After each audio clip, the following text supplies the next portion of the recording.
Good morning from Hotel Central, Boquete, and Live Free University. This is Timothy Zellmer here again with Helena. Hello. And today we're going to talk about what? Bringing pets to Panama. Bringing pets to Panama is today's theme. And Helena, you brought a pet to Panama. Tell us what you had to do that. Well, one of the critical situations that I wanted when I was investigating moving to a new country was finding out whether or not they would allow pets to be exported from the country. And Panama has very, very friendly pet rules. You just have to follow the process. So the good news is I did a lot of research, and there are several different companies out here who can help you along as well. But if you're importing or bringing your four-legged friend, and I'm talking cats and dogs, then there's a process that you just kind of have to follow. Yeah. It takes about 30 days. And the important thing here is to remember there is no rabies here in Panama. Anywhere. Oh, that's good. And so you have to make sure that the first thing you get done is make sure that your rabies vaccine is up to date and current within about 30 days of when you plan to travel. So your buddy, her buddy is named Buddy. Did he have to have another shot? He had to have a booster shot to make sure that he was within that time frame. So that's what worked for me personally. But there's individual requirements for individual countries. I see. So you need to look up that information. So it depends on where you're coming from. Right. And you were coming from what country? I came from the United States. Okay. Yeah. And why are you saying 30 days? They absolutely insist that any vaccination certificate has to be current. Okay. And so it had to have a valid date because you're going to be providing that information to the Panamanian government, and you're going to be carrying a copy of that vaccination certificate along with several other vaccinations that you have to make sure are also current. Okay. But the wonderful thing about coming to Panama is if you follow their rules, then your dog or cat does not have to go through quarantine. And that was a big... No quarantine? No quarantine. Oh, wow, that's great. So, Buddy, he's kind of an older dog. I really like it. He's like my therapy dog. Calms me down. So, but also the other thing to keep in mind is that once you've got all your shots, you're going to have to, in the United States at least, you have to go ahead and get everything certified by the USDA. Oh. You then have to be able to get that certificate then notarized or apostilled by the Panamanian government. Okay. You have to make sure that your flights are booked before you go ahead and submit the forms to the MINSA effort. Oh, so you really have to follow the directions. Okay. And if you're traveling interstate before you get to like a Miami departure or a Houston departure, you have to make sure that you have a 10-day valid interstate certificate in the United States. And now, is that from the vet? That's actually from the vet. So in the States. In the States. That's from the United States. I'm sorry, I don't know Canada or the UK. But the good news is that, bringing your pets in here is fairly straightforward. Please follow the rules. You'll have no issues. Okay. And do keep in mind that your dog or cat will actually go through meeting a veterinarian at Tocumen, and that is the only place you can fly in to do this. And the veterinarians are only available, so keep this in mind when booking flights, they're only available between 8 and 5, Monday through Friday.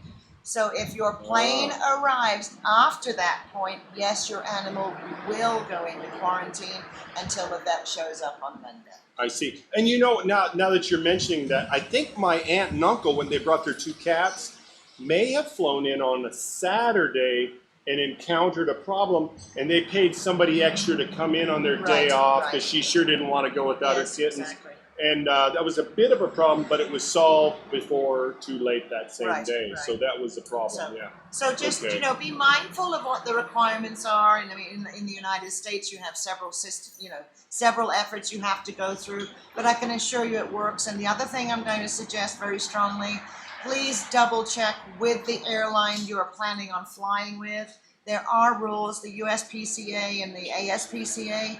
You cannot have a dog on a flight for more than 8 hours total. So in my particular instance, flying from Seattle to Panama, I landed up flying from Seattle to Miami. I overnighted in Miami. To meet that to rule, meet that rule, regulation? To meet that rule. Oh, To okay. meet that rule. I never heard of that before. That's And interesting. this is current information. I just did it in January. Yeah, so, yeah.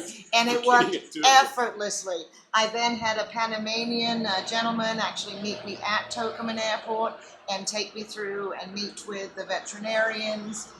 And now, did you do this people. through one of the services, Yes, or on your own, yes, or how I did? I did 99% of this through myself, through doing a lot of research and diligence and making sure that my veterinarian was an internationally recognized vet who understood the process, because there are a lot of forms. You know, it has to get, things have to get notarized. Okay. They all have to kind of follow. And where did you get that information from? Who helped you find that, the forms and all of that? I actually went online. It is all actually online. There is several websites that you can just go ahead and look at. And is that on Panama government for migration? Panama or government, you can also see it in the United States for pet export. So you follow those rules. I then double checked with a Panamanian company. It's called goldenfrog.net. Goldenfrog.net. Okay. And Jose Sanos and his wife Lucy were just incredible to make sure that I had done it all in the right area. Good. Okay. And in the end, I landed up paying him a small amount of money for him to actually meet me at Tocumen take me through meeting with the vets and the quarantine people. Super. Just to make sure everything was great. And it just went absolutely flawlessly. He met us at the airport, and we got on to our next flight without any issues whatsoever. So did you receive Buddy at the airport in Miami and spend the night in a hotel with him? Yes, I did. I'll be darned. Yeah, so just, plenty of pet-friendly hotels around. Same applies in Houston. Houston is one of the, environment So you stopped in Houston? No.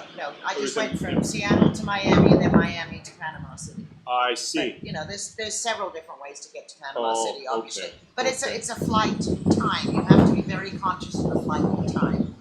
Okay. One final clarification. So, is it just simply because you followed the rules that there was no quarantine, or are there cases where quarantine must be followed?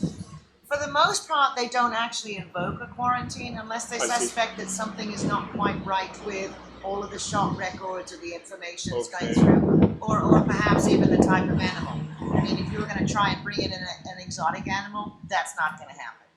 Stick to the four-legged, pussycats and puppy dogs, and you'll be absolutely fine. Okay. Is there anything else you want to add about having a dog here or bringing one in when you got here? The fantastic thing about bringing the dogs here, and especially by living in Boquete, is that the temperature. The temperature here is just terrific. My dog is a combination of a Cocker Spaniel and Water Spaniel. He has a lot of hair. So I needed to find an area whereby he could actually survive very well.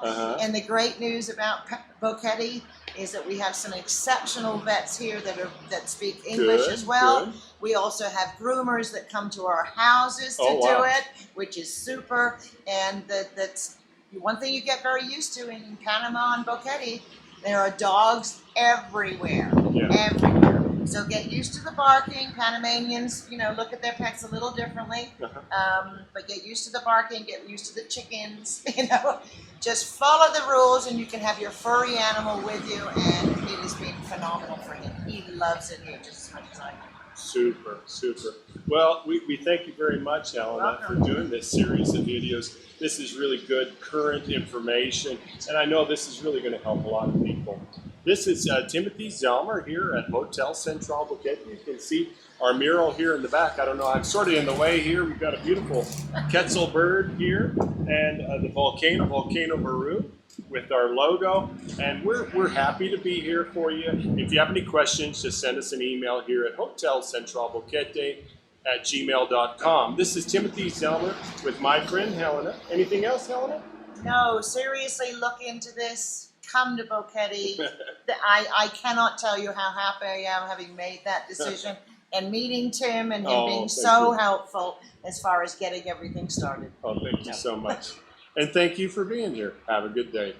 Bye. Hotel Central Boquete and Live Free University. Thank you very much.